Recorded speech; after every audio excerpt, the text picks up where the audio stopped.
big things happening on Wednesday night at Leary Field with the 2013 World Series trophy in the house on display for everyone to see, and the North Shore Navigators also showed up for a baseball game. It was a close one here at Leary Field. Find out who came out on top on Maverick Spotlight.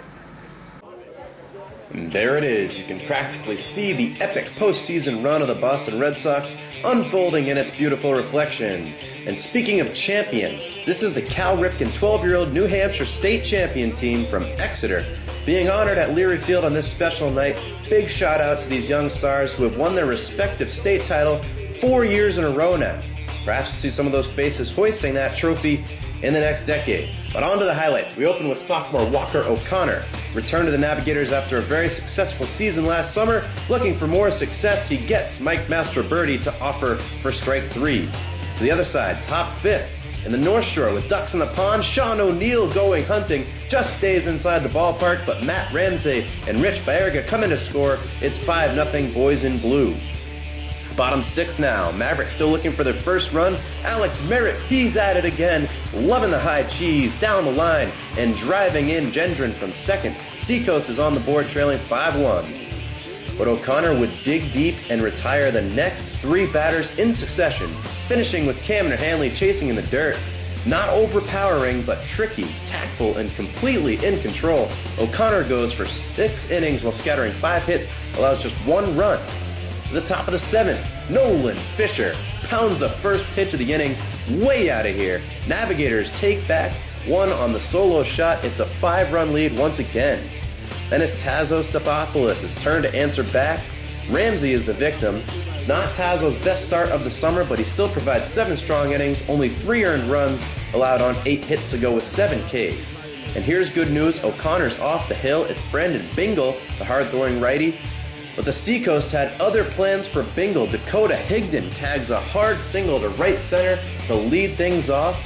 Then Bingle, he's going to go ahead and boink Matt Brill here to set up first and second. And then Bringle, he's really going to dig his own grave as he walks David Hopkins for bases loaded, no outs. Compound this with the .380 hitting Martin Tavares coming to the plate. Couldn't get much better for the Mavs, worse for the Navigators, but oh how quickly this game can giveth and taketh away. 4 pitches, Tavares is done. And it's Gendron watching 1, 2, and fanning at the third junk ball for out number 2. Suddenly Bingle's back above water, and this inning could go either way.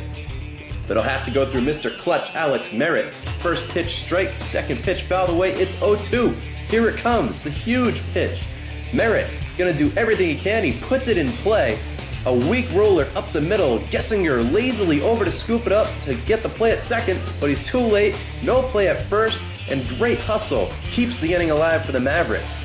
And it's big Dalton Davis, he gets a crack at it, and it costs the Navigators. Hard down the line, Brill and Hopkins are in, Merritt over to third, Davis has himself a pair of ribs, and the Mavericks pull within 2, trailing 6-4.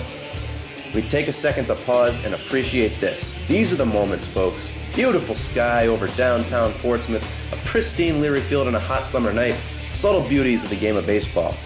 We've got a close one on our hands. Mavericks call Austin French to the hill, and the lefty throws gas right past James Plastid. And he's going to help himself out in this next highlight. Doing a little bit of fielding work, no problem at all. Retires that side in the 8th. We go to the 9th now, and he's making quick work of Baguera and O'Neill for the 2nd and 3rd strikeouts of his outing, keeping his team in this one. Mavericks still trailing just by 2. We go to the bottom of the 9th.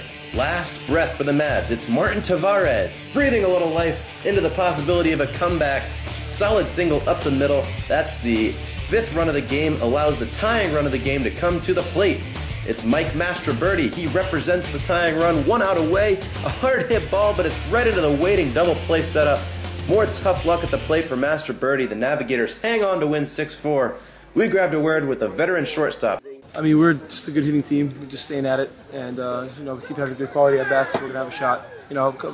Myself included. We didn't get the big hit to run us in the scoring position. That was probably why we ended up losing. But as a team, we definitely battled. Mike, you are one of 2 veterans that come back playing this year for the Mavericks from last year. Talk about your role as a leader on this team, having 1 year experience here at Leary Field and in the FCBL.